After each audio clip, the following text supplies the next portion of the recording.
Earth Matters News is back with an uproarious follow-up. It seems there's a new contender for the title of the rudest parrot.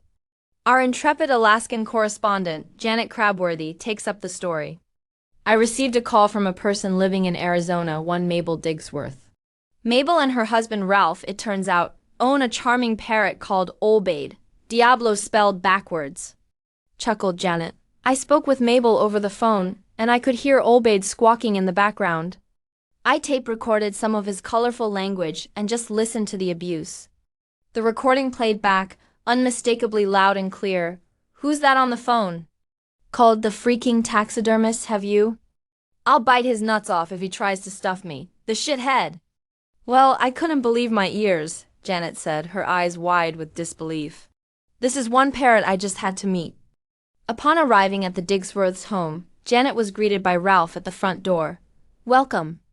Mabel is inside with Olbaid, he said with a warm smile. Janet felt a mix of apprehension and excitement, eager to witness the notorious parrot in action.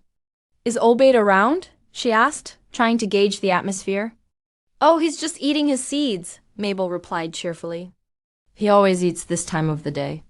Janet stepped inside, keeping her ears perked for any signs of Olbaid's notorious rudeness.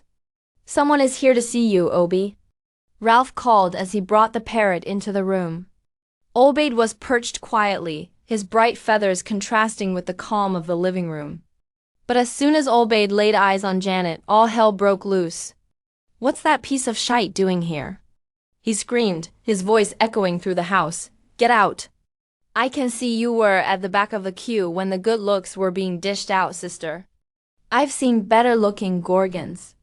Janet nearly fell over from laughter. So this is Olbaid, she exclaimed, trying to compose herself. I see he doesn't hold back. Not at all, Mabel said, chuckling.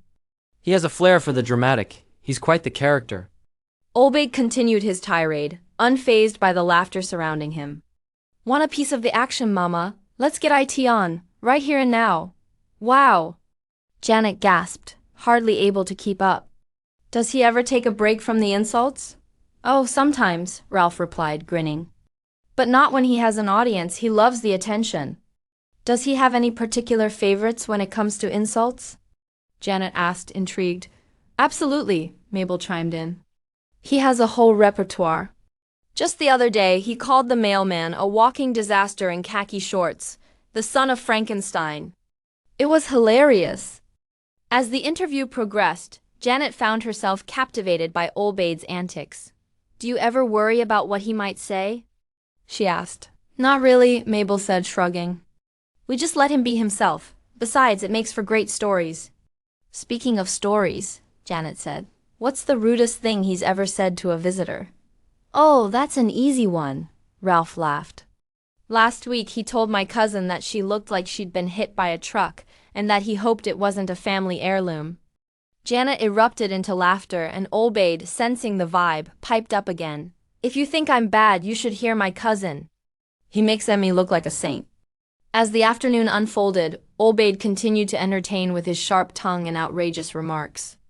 Janet realized she had stumbled upon a true gem of a parrot, and she was loving every minute of it. Finally, as the interview drew to a close, Janet decided to try and prank Olbaid in return. What if I told you I was actually a bird trainer? She said, putting on her best poker face. Olbaid squawked loudly. You? A bird trainer? Ha! I'd rather be stuffed and put on display. Well, I suppose that's a no. Janet chuckled, shaking her head. You have a great sense of humor. As Janet prepared to leave, Olbaid shouted after her, Don't let the door hit you on the way out. And remember, I'll be watching. With a wave and a laugh, Janet left the Digsworths' home, knowing she had found a worthy successor to Bluey's crown. In the world of rude parrots, Olbaid had certainly made his mark, proving that sometimes the sharpest tongues come with the brightest feathers. And as for Olbaid, he continued reigning supreme, ready to entertain and insult anyone who dared cross his path.